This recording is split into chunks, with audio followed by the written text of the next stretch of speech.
Bonjour à tous, vous écoutez l'Europe en 43 minutes, émission présentée par la Maison de l'Europe de Tours, Centre-Val de Loire, Europe Direct. J'ai le plaisir d'accueillir aujourd'hui Monsieur Benoît Delovinfos, consul honoraire de Belgique à Tours, pour nous parler de la fonction de consulaire et de la Belgique. Bonjour Monsieur Delovinfos. Bonjour Madame Corti. C'est un plaisir de vous recevoir. Mais tout le plaisir est pour moi, vraiment. Et merci d'avoir répondu à notre invitation.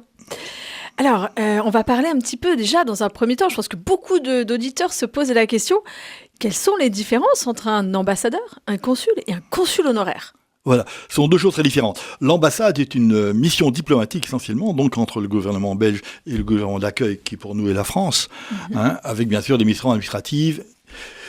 L'ambassadeur également, c'est lui qui prépare les traités entre le pays de résidence et le pays où il envoie, alors que le consul, c'est des missions administratives. Donc, il y a comme ça, mission diplomatique d'une part, mission administrative de l'autre. Donc, l'ambassadeur a une mission un peu politique. Politique, tout à fait, que nous n'avons pas.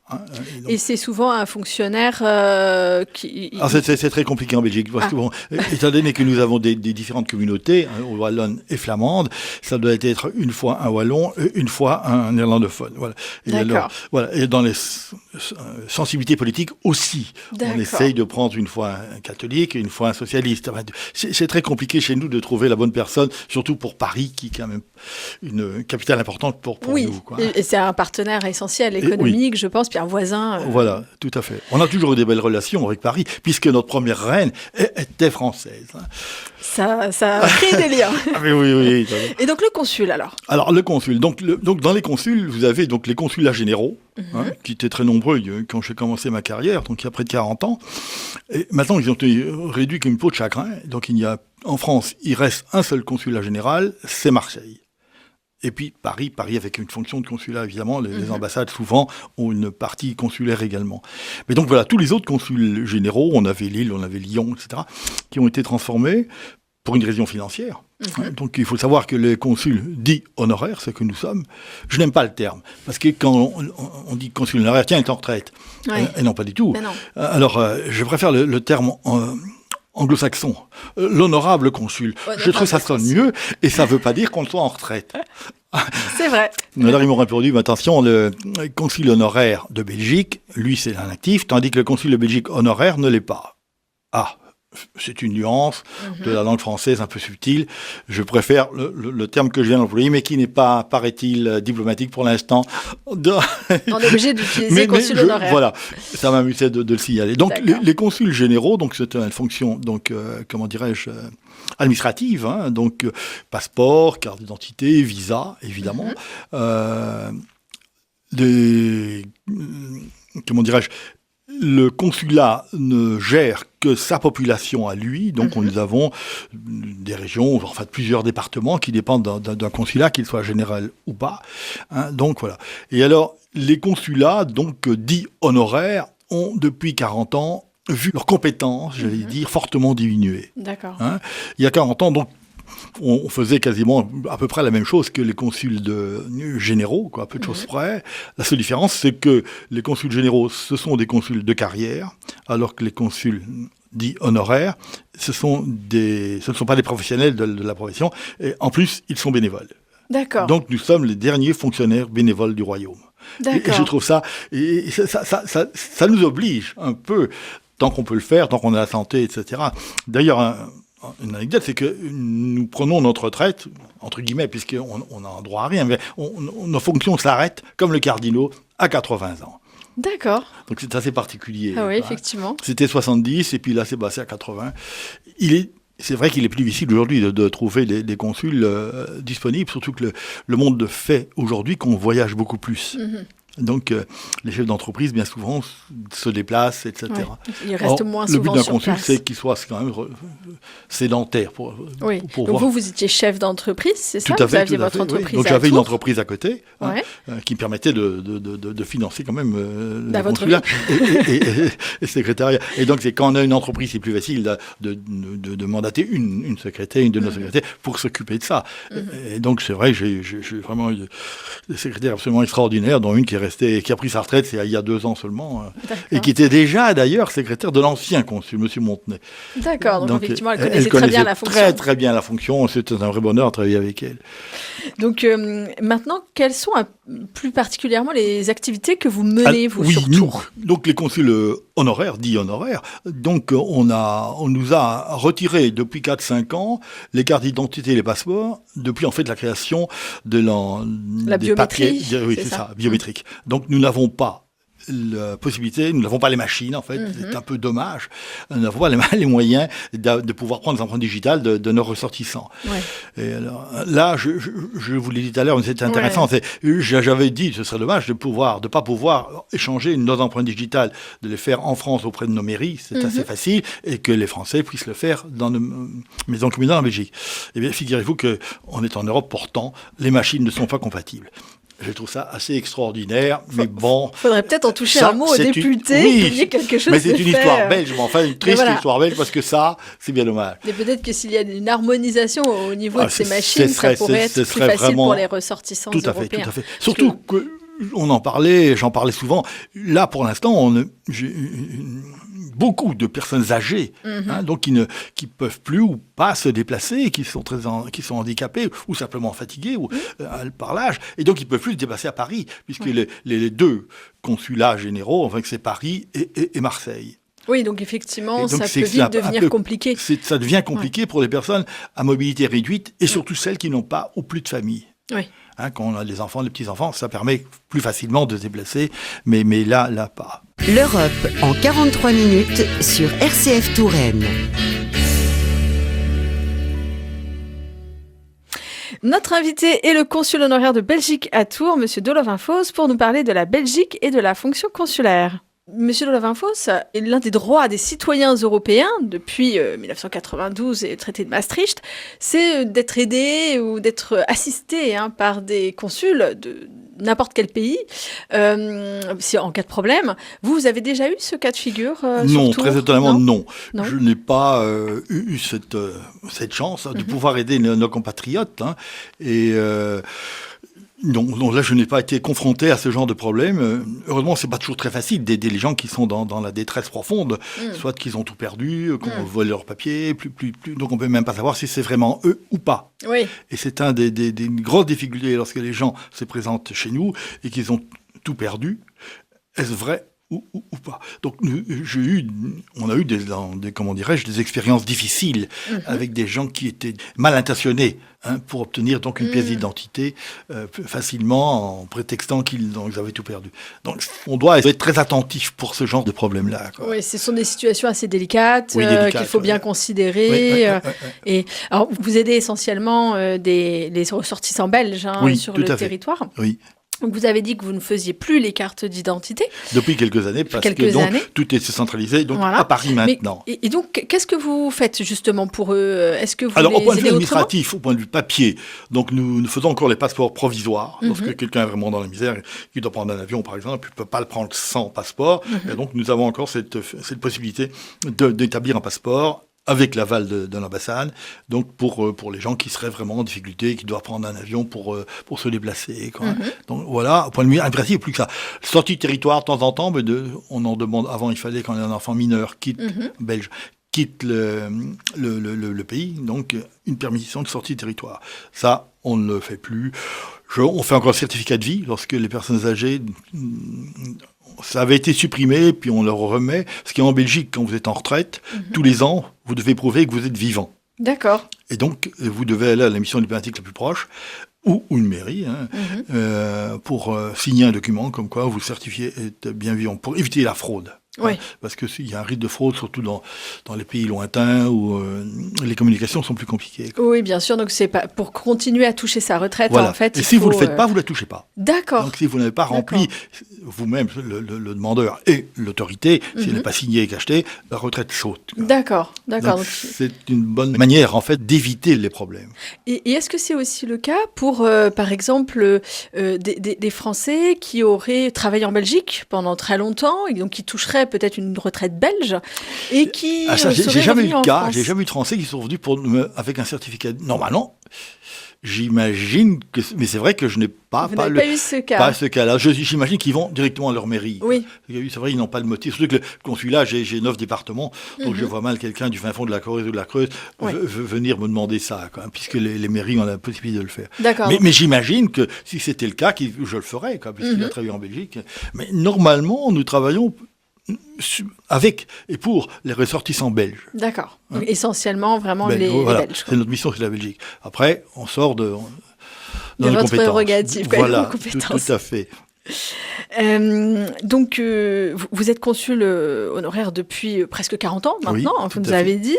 Est-ce que vous avez vu un peu des évolutions donc, dans votre travail? Vous avez parlé des activités qui avaient changé, mais notamment en lien aussi avec les nouvelles législations européennes, notamment l'apparition de la citoyenneté européenne. Nous, dans notre juridiction de consulat, on n'a pas vu de grands changements.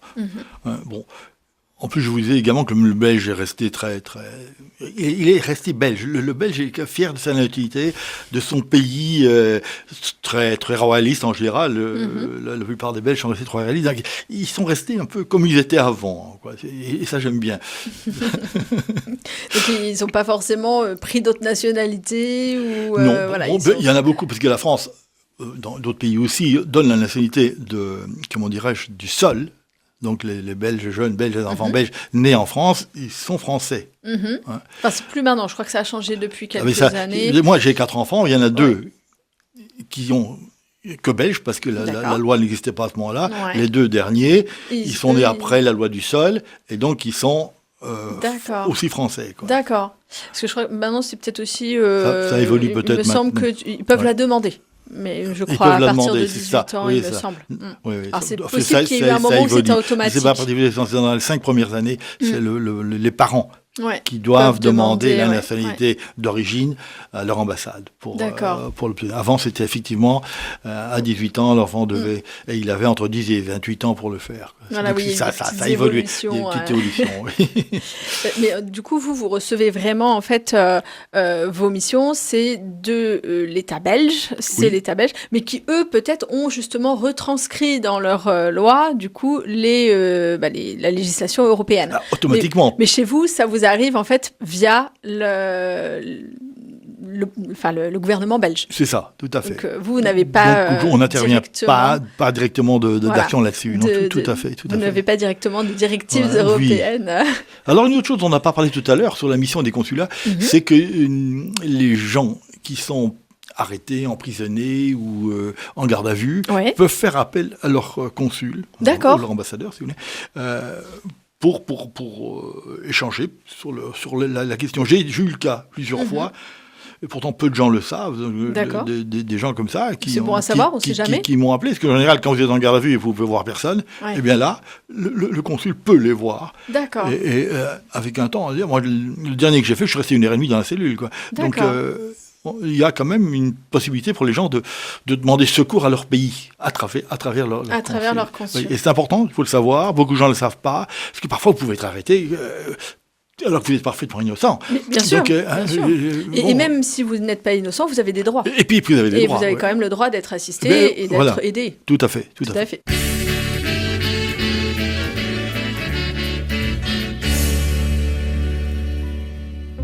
Parce que la nouveauté est rarement une surprise, Planisphère cherche à comprendre l'actualité dans l'espace et dans le temps.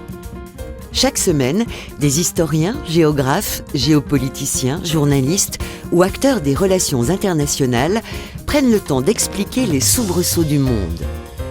Planisphère, c'est chaque dimanche à 23h30.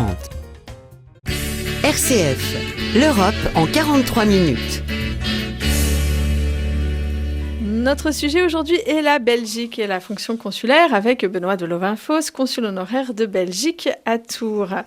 Alors, on a vu un petit peu la fonction consulaire, vos prérogatives, ce que vous faisiez depuis presque 40 ans maintenant. On va parler un petit peu de la Belgique, quand même. C'est un État assez singulier, la Belgique, qui a 3 États. Attends. Donc, la Belgique, depuis les années 70, c'était encore du temps du roi Baudouin, la Belgique a évolué tout doucement pour arriver en 93 en État fédéral. Donc, fédéral, donc en 3 régions et 3 communautés. Donc avant, c'était Avant, c'était un État unitaire. Central. Oui, unitaire, on appelle ça. Donc, divisé en 9 provinces, puis on a 10 provinces. Mais bon, c'était classique. L'État, province, commune. D'accord. OK. Et alors, tout ça a évolué. Il faut savoir qu'en Belgique, on a une certaine rivalité entre les Flandres et les Flamands et les Wallons. Et tout ça, c'est un peu agité, comment dirais-je, les politiciens. Alors que je dis les politiciens parce qu'en fait, le Belge lui-même fait pas beaucoup de politique. Il n'est pas très attaché à ça. Voilà, il laisse faire les élus pour ça, ils servent à ça. Bon, mais la politique, c'est pas comme en France où tous les 4 matins on essaie de savoir qu'est-ce qui se passe. On a des radios en information continue. Nous ne sommes pas attirés par. Enfin, les Belges ne sont pas tellement attirés par ça. Ils travaillent, ils en ont. Mais ça me coupe du sujet que vous m'aviez posé. Non, il n'y a pas de souci. C'est intéressant aussi de savoir ce que ressentent les Belges au niveau politique. D'ailleurs, je crois que vous êtes resté plusieurs mois sans gouvernement et ça ne vous a pas forcément... Mais ça devient en fait une spécialité belge, parce que la dernière fois que ça a eu lieu, c'est en 232 ou 36 jours, je crois, où on est resté sans gouvernement. Mais la Belgique tourne très bien sans gouvernement, parce qu'évidemment, lorsqu'on n'a pas de gouvernement, nous avons quand même le roi qui est toujours là, et le roi règne, il ne dirige pas. Mais comment dirais-je, il agit en coulisses. Et donc, il y a 3-4 ministres qui restent bien sûr en fonction pour assurer les affaires communes. Aucune décision ne prend, mais on continue à assurer le gouvernement du pays quand même. Et ça marchait très bien. Ce qu'il faut savoir chez nous, détail, c'est que nous sommes donc à la proportionnelle, les élections à la proportionnelle en un seul tour. Donc, pour pouvoir avoir un Premier ministre, il faut que le Premier ministre puisse rassembler 51% des voix dans les 2 chambres du gouvernement. Et alors là, maintenant, c'est très compliqué. On a une 40aine de partis en Belgique de tout genre. Et réunir, comment dirais-je, une équipe qui soit soudée quand même, puisqu'il faut une majorité dans les 2 chambres du gouvernement, c'est un peu compliqué. Et c'est ça que...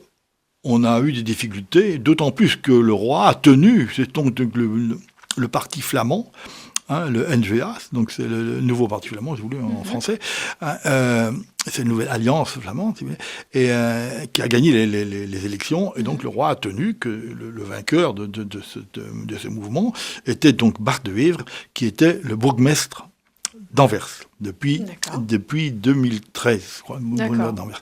Et c'était un homme, c'est un chef d'entreprise, meneur d'hommes, voilà, quelqu'un qui sait où il va, quoi. C'est un conservateur, je dirais conservateur de droite. Je n'aime pas le mot extrême droite, mais voilà. Traditionnel, quoi. Traditionnel de droite. Mais il était pour la partition de la Belgique. Donc lui était pour créer une république des provinces flamandes. Alors que nous sommes indépendance, en fait. Indépendance, voilà. C'était un indépendantiste, etc., entre guillemets. Mais le roi a tenu quand même, il avait gagné les élections, et donc il a mis un certain temps pour rassembler, quand même. Donc il a fait un gouvernement avec donc des Wallons, des Flamands, un parti socialiste, un autre parti chrétien, catholique. Ça oblige finalement ça oblige une unité. À vraiment parce essayer de dialoguer ensemble. Il doit avoir la majorité dans les 2 chambres. On a 60 sénateurs et 150 députés, donc il faut avoir la majorité, quoi. Et il l'a. Mais il a mis donc, je ne sais pas, 230 jours, ça fait comme plusieurs mois, donc, pour obtenir cela. Et alors, c'est très étonnant. Nous avons eu avant ça déjà 2 ou 3 premiers ministres qui étaient un petit peu séparatistes aussi. Mais après quelques mois au pouvoir, ils se rendent compte qu'en fait, que sans la monarchie, la Belgique n'existe pas, quoi. Nous avons la chance d'avoir eu des très grands rois. Et le roi Philippe aujourd'hui, avec la reine Mathilde, c'est tout à fait extraordinaire. Ce sont des gens proches qui on peut parler. Donc, ils sont... excellentes connaissances géopolitiques, qu'elles sont de la Belgique bien sûr, mais de tous les pays qui les entourent et du monde. Ce sont vraiment des gens tout à fait compétents. Ce sont les figures un petit peu centrales et un peu exceptionnelles.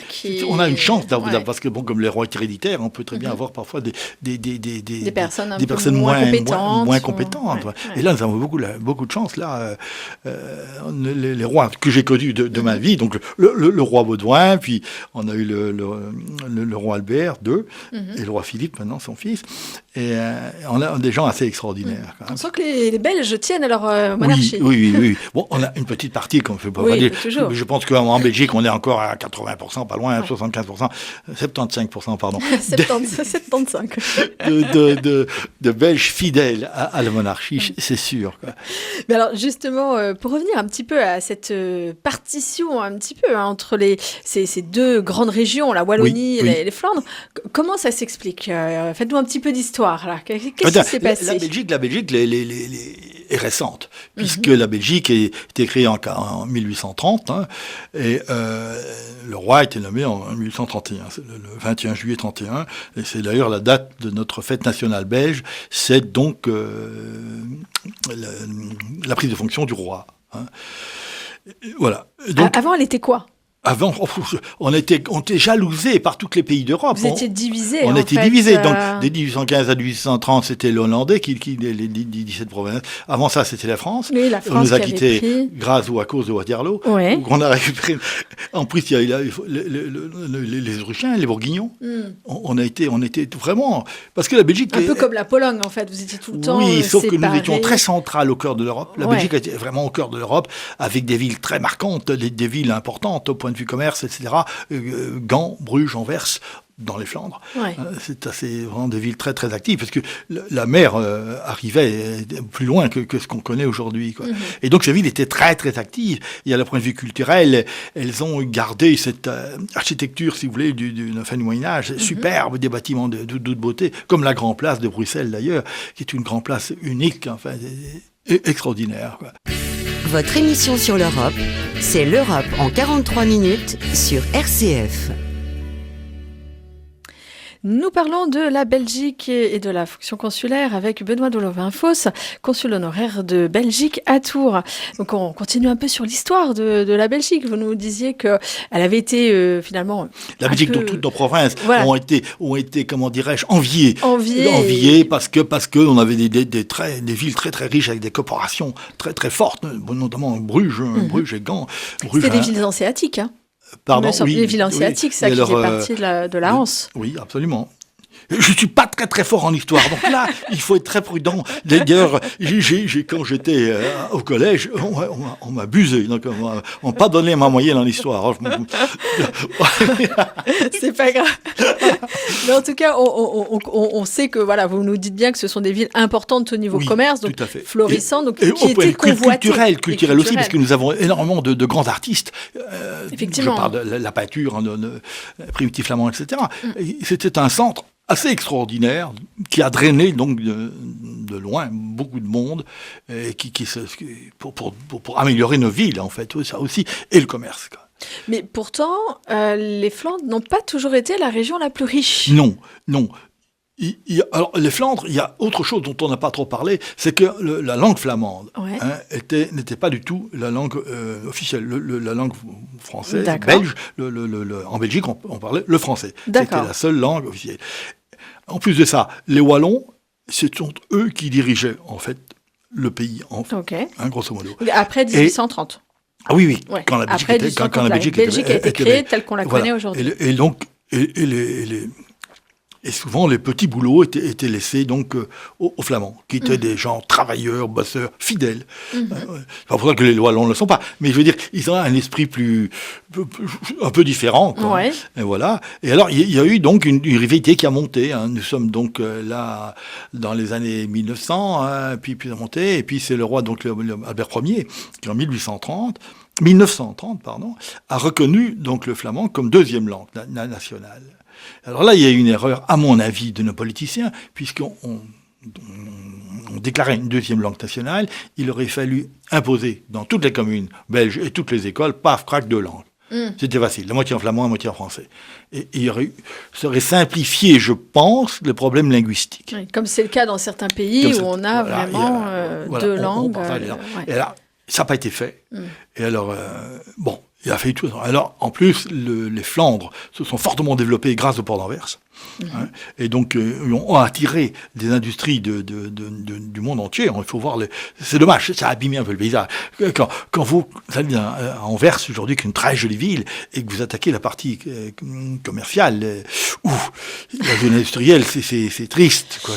L'Escaut, qui était un fleuve merveilleux, c'est devenu un fleuve industriel, presque. Enfin, c'est un fleuve industriel avec des constructions extraordinaires, mais bon, au point de vue écologique, entre guillemets, c'est un peu dommage, quoi. C'était pas la préoccupation à l'époque. Pas du tout. C'était le développement économique. Il fallait avec la Belgique, un tout petit pays, et on n'a que 60 ou 65 km de mer, quoi. Hein. Ouais. Et donc, mais cette ouverture sur la mer nous a ouvert sur le monde entier. N'oubliez pas qu'en 1950, nous étions la 3e plus grande puissance du monde au point de vue économique.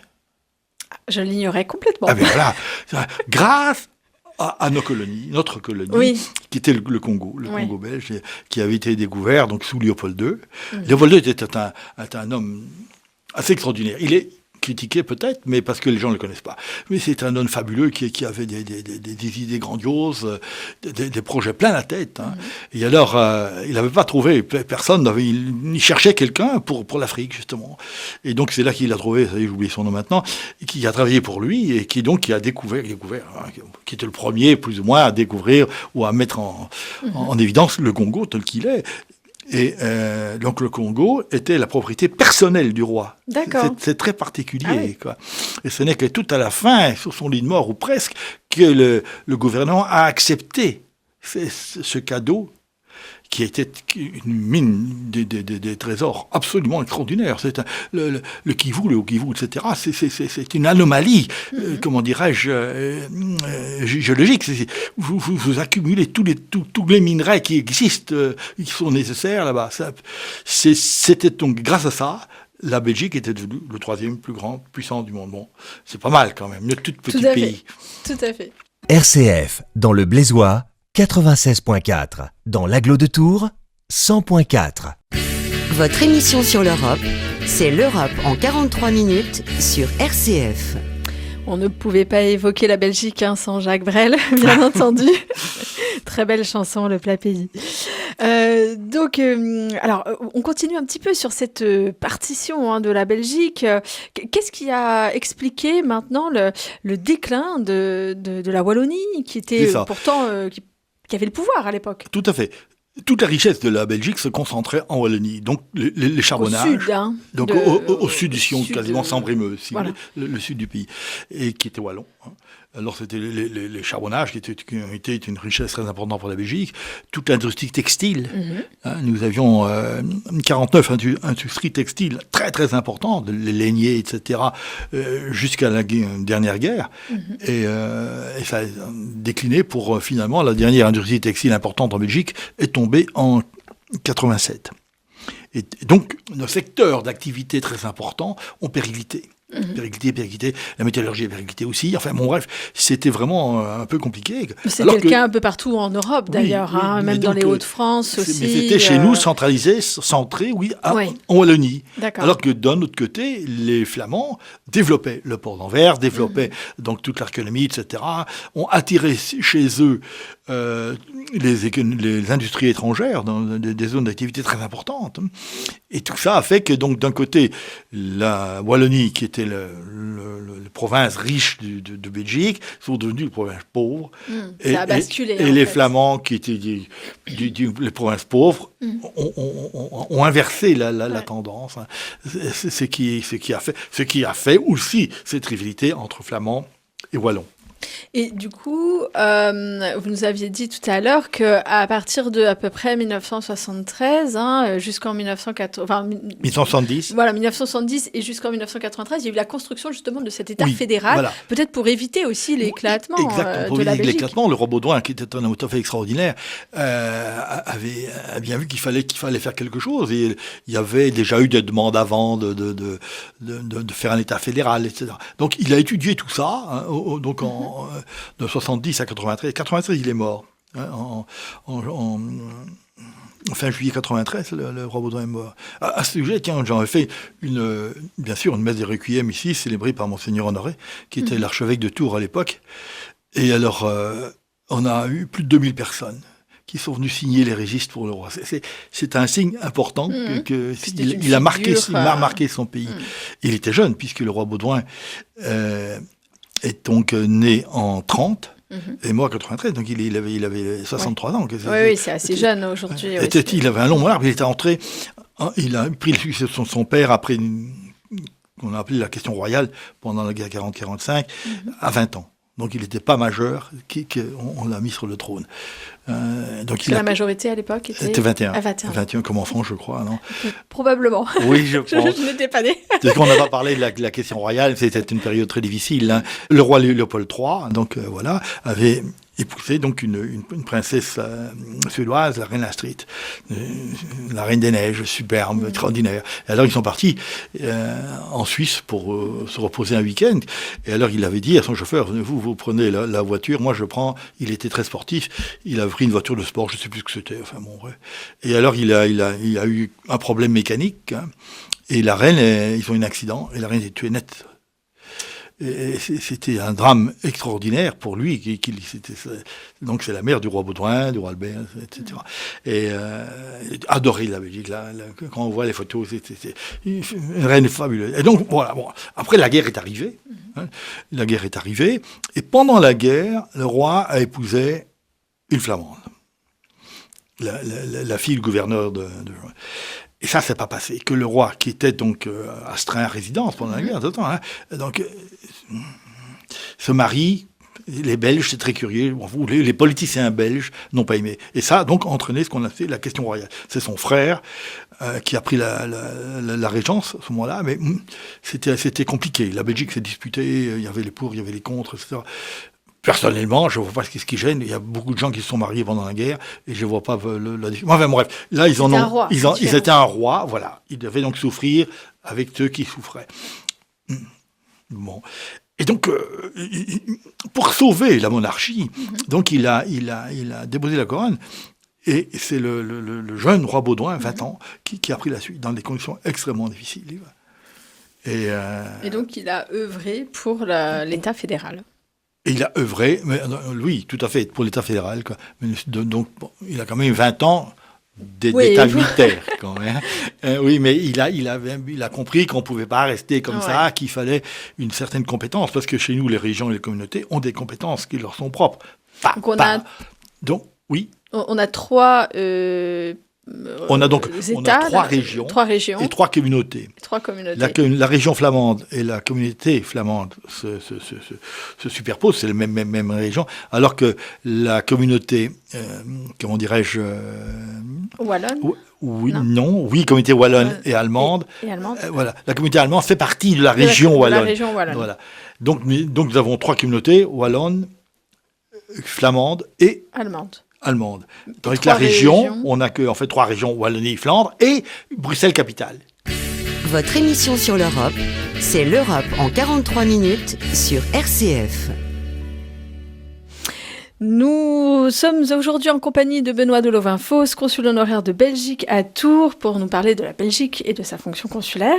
Alors, on vient d'évoquer les trois régions, dont Bruxelles, capitale. Et justement, c'est parfait pour ma transition, puisque Bruxelles, aujourd'hui, on l'appelle souvent la capitale européenne. Bruxelles. Il y a de nombreuses institutions qui donc ont leur siège, la Commission européenne bien entendu, le Conseil européen, les chefs d'État et de gouvernement qui se réunissent très souvent à Bruxelles, le Conseil de l'Union européenne, les ministres qui se réunissent également à Bruxelles. Alors, il y a un Parlement européen à Bruxelles, même si ce n'est pas le siège officiel qui est à Strasbourg.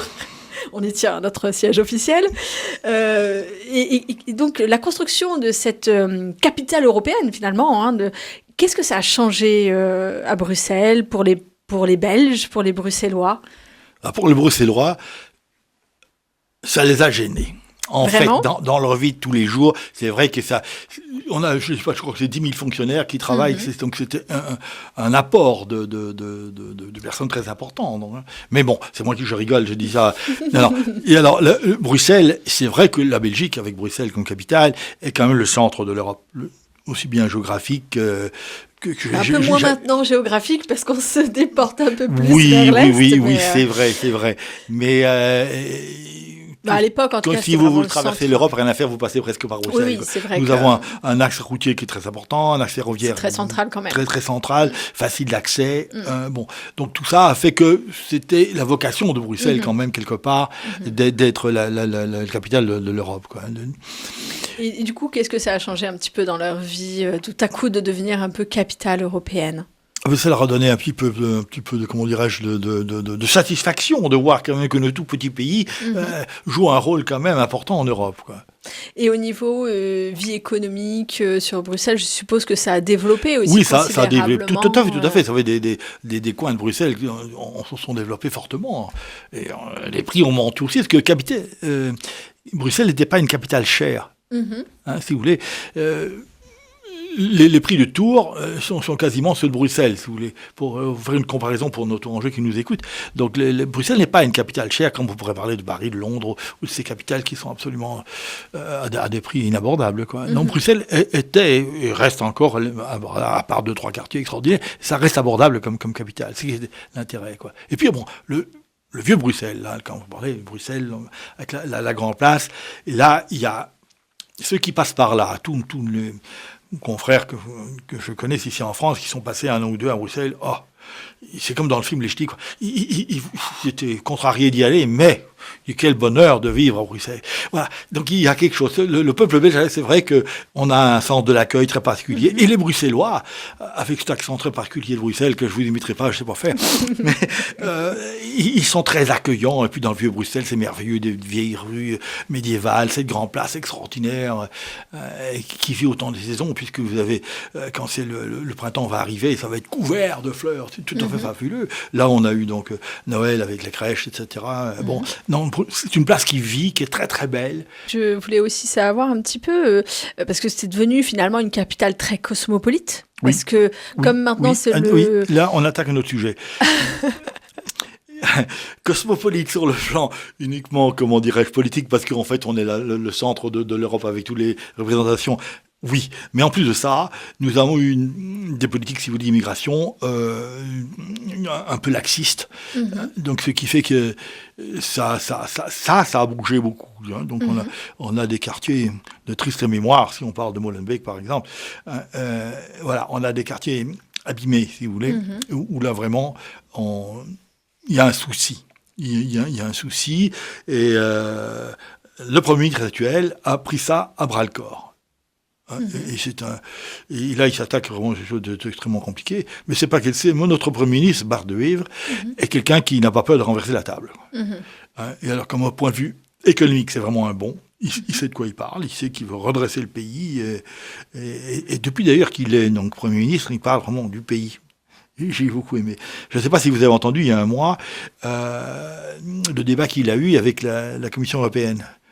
Il les a remis en place. J'ai trouvé ça assez extraordinaire avec son accent flamand, mais pourquoi pas, quoi. Et d'une manière très simple, parce que quand il y avait un mot qui le chagrinait, la personne qui l'interrogeait lui donnait le mot de substitution qui convenait. Et je dis que j'ai beaucoup aimé ça. C'est dommage qu'on n'a pas pu se parler. C'est vrai que dans nos journaux télévisés français, Bart de Wever, je ne sais pas si vous-même vous ne connaissiez pas, pourtant, la Maison de l'Europe, vous devriez. Oui, Et voilà. Alors, c'est compliqué de se tenir au courant de tous les 26 autres États, même si on essaie de garder un œil. Mais c'est vrai à ce propos-là, justement, je voudrais vous le remercier de m'accueillir, d'accueillir le consulat dans c'est vrai que vous avez déménagé. On avait déménagé, oui, c'est ça. Donc, j'ai dû quitter mes anciens bureaux et j'ai trouvé chez vous un accueil assez extraordinaire. Donc maintenant, on peut vous joindre, alors toujours par téléphone. Toujours par téléphone, mail, téléphone, tout ce qu'on veut. Et si par hasard, il y en a un qui vient vous voir, vous lui renverrez vers moi sans aucun problème. Donc maintenant, en fait, votre siège social a été déplacé donc, dans les locaux qui occupent la Maison de l'Europe, Europe Direct à l'heure actuelle. Donc le 360 au 78 rue des Halles. Mais vous restez essentiellement joignable par téléphone. Voilà, tout à fait. Je ne peux pas me permettre une permanence, parce que comme j'ai 9 départements, je serais obligé de faire 9 permanences. Enfin, il n'y a que 7 jours dans une semaine. Donc, j'ai simplifié le problème, pas de permanence. Mais vous êtes obligé d'avoir un siège social. Voilà, tout à fait. Et oui, on fait beaucoup par téléphone aujourd'hui. Le téléphone, le mail, plus de fax. Le fax a disparu. Non, ça a disparu. Et alors, voilà.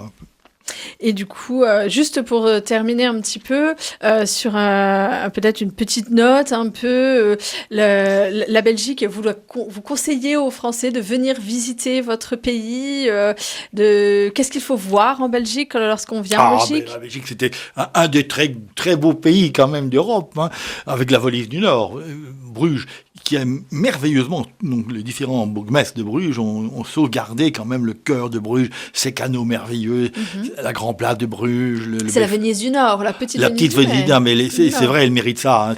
C'est vraiment superbe, des collections. J'y suis allée, c'est très beau. Voilà, et puis des musées qui sont vraiment, qui mettent bien en valeur les artistes belges, les peintres, etc. Donc ça, Gand, superbe aussi, avec la Lys, un petit fleuve qui passe par là, qui est toute beauté, château des Comtes, etc. Très, très beau. Et puis, on a quand même aussi différents. On a des petites villes wallonnes, Dinan, avec... c'est pas le Dinan en Bretagne, c'est le Dinan en Belgique. Dinan chez nous, mais chez nous avec un D. En Bretagne, je pense qu'il n'y a pas de D au bout. Non, c'est vrai. Hein, voilà. Et alors, avec des trésors dans la basilique de Dinan, c'est vraiment le long de la Meuse. Hein, là, c'est très joli. C'est une petite ville, quoi. C'est très, très joli. Namur, moi j'aime beaucoup Namur aussi. Ma maman était de la région namuroise, donc on connaît bien ces coins-là. Et alors, Liège, ville aussi, le vieux Liège. Moi, j'aime bien parler des vieilles parties, parce que c'est vrai qu'en Belgique, le commerce, l'industrie a abîmé. Hein. Bon, c'est normal, il fallait se développer, les industries étaient importantes, mais on construit d'une manière, comment dirais-je, qui n'est pas toujours esthétique, nos usines, etc. Surtout dans les années 60, 70, on avait moins l'idée, le souci de toutes les pollutions visuelles, auditives et même les autres. Donc, et ça, c'est un peu le mal. C'est pour ça que j'aime bien parler, vous demandez ce qui était beau, mais le cœur de plutôt les cœurs de ville qui ont été assez préservés. Voilà, heureusement préservés de bien des choses, quoi.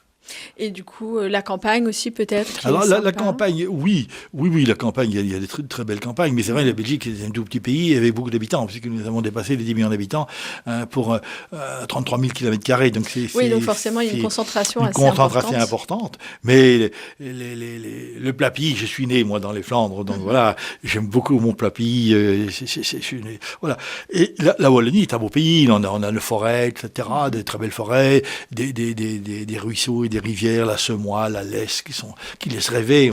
On le faisait en kayak, on descendait ces ruisseaux-là. Et donc, allez voir, vous serez... Et en plus, attention, la gastronomie en Belgique, c'est également quelque chose d'extraordinaire. Bon, pour ne rien gâcher, du coup, on mange bien en plus. Donc ça donne effectivement envie d'aller visiter ce beau pays qui en plus est bien sûr capitale européenne maintenant. Ah oui, voilà, c'est très important. Avec Bruxelles, le quartier européen qui est aussi assez extraordinaire, ce quartier européen, très intéressant avec les différentes institutions. Et donc, pour joindre le consulat honoraire de Belgique à Tours, peut-être dire le numéro de téléphone pour les auditeurs ? Oui. Alors, le numéro du bureau, 02 47 64 80 95. OK. Quand je ne suis pas au bureau, c'est directement transformé sur mon portable. Donc, je vous donne mon portable. 06 75 62 15 96. Je l'ai dit à la française, mais pour les Belges, donc ils traduiront, je crois. Je pense que après avoir vécu quelques années en France, je pense que c'est pas trop compliqué de traduire. Merci beaucoup Benoît de Louvain-Fosse pour cette petite exposé sur votre fonction de consul honoraire sur la Belgique. C'était l'Europe en 43 minutes, émission animée par la Maison de l'Europe de Tours Centre-Val de Loire, Europe Direct. Et à très bientôt. Merci à moi, à vous de m'avoir accueilli comme ça. C'est à moi à vous remercier.